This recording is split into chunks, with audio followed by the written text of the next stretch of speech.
สนับสนุนโดยฮานาชิโกบิวตี้ช็อปจำหน่ายเครื่องสำอางตามกระแสทุกชนิดยาบำรุงหำยาวครีมหน้าขาวและนมใหญ่ก็มีหมดเพื่อสนใจเป็นตัวแทนจำหน่ายและสั่งซื้อเบอร์โทรตามหน้าจอเด้อสบู่ฟอกผิวขาววิ่งใส่แล้วงามจริงผู้หญิงใส่หลายผู้ชายใส่ตื่มลองใส่เบิ่งจากพักหนึ่งถ้ามีดีคือเว้าอมขี้มาพูดสนาโลดเบิ่งเอาเด้อเบอร์โทรกันเพื่อเยอะข่าวลมพีเฮาคุดพายุแวมโคถล่มแล้วที่นครดานังและกำลังสิพัดนำมาสู่ประเทศลาวในมื้ออื่นนี้เสริมจากสภาพความเสียหายที่เห็นและเกิดจากกระแสลมที่พัดแห้ง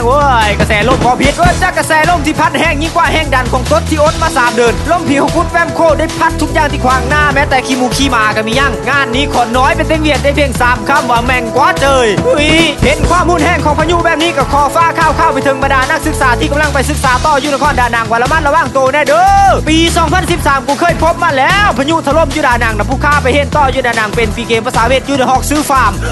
กูได้สแต็กขนมกับนม3 มื้อเต็มหานเข้ากับปิดมีแต่ลมกับฝนอย่างเดียวสีอ้อจากเตงไปขี้อยู่ห้องน้ำกันยังได้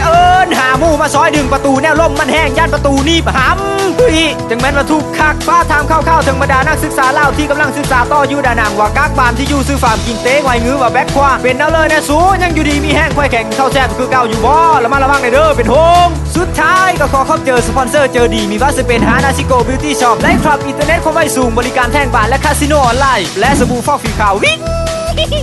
พบกับพุทธไทยนิวส์ได้ใหม่ต่อไปขอเข้าเจอท่านสามารถติดตามคลิปใหม่ของเราได้ทาง YouTube Channel และ Facebook Fanpage ของยูน่าสตูดิโอ